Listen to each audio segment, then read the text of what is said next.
काजल हिंदुस्तानी की ओर से भारत माता की जय, वंदे मातरम।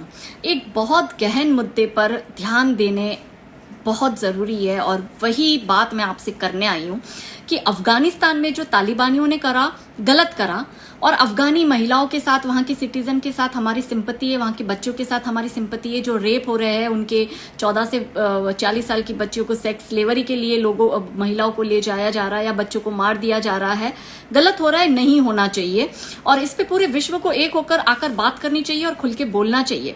लेकिन सबसे बड़ा सवाल मेरा ये है कि ये जो 56 इस्लामिक मुल्क जिन्होंने मिलकर OIC करके ऑर्गेनाइजेशन ऑफ इस्लामिक कंट्री का एक पूरा ग्रुप बनाया है, ये लोग क्यों चुप है? ये अब कहां है? ये क्यों अपने ही मुस्लिम भाइयों की मदद करने नहीं आ रहे? और ये लोग क्यों ये एक्सपेक्ट करते हैं कि नॉन इस्लामिक कंट्री जो है वो मदद के लिए आगे आए? चाहे आप सीरियन रेफ्यूजी की बात करो, ईरानी रेफ्यूजी की बात करो, बांग्लादेशी रेफ्यूजी की बात करो, रोहिंग्याज रेफ्यूजी की बात करो, इन हर जगह आपने एक कॉमन चीज नोटिस करी कि ये सारे के सारे रेफ्यूजी स्टेटस लेने के लिए गैर इस्लामिक मुल्क में ही क्यों जाते हैं?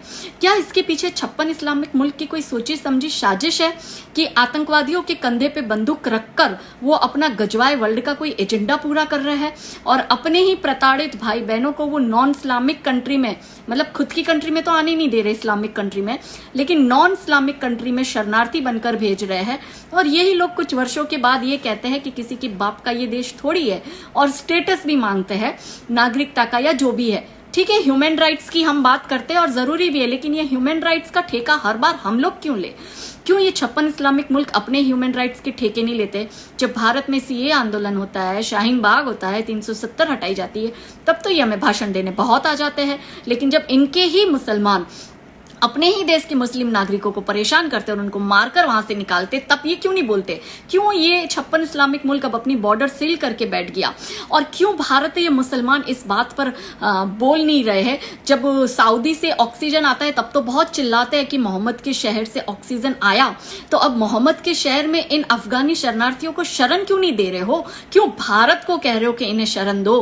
तो ये जो आपका गजवाए वर्ल्ड का एजेंडा है ना, ये मैं दुनिया के सामने लाके रहूंगी और ये असलियत बताऊंगी कि ये लोग सिंपति पा पा के नॉन इस्लामिक कंट्री में घुसकर उसको इस्लामिक देश बनाते हैं और इसी तरह से अपने गजवाए वर्ल्ड का एजेंडा पूरा करते हैं और इनमें इनका साथ देते हैं ये 56 इस्लामिक मुल्क पूरे के पूरे। इसलिए ये साजिश को समझिए, क्योंकि ये साजिश जो है वो बहुत बड़ी है। जय हिंद।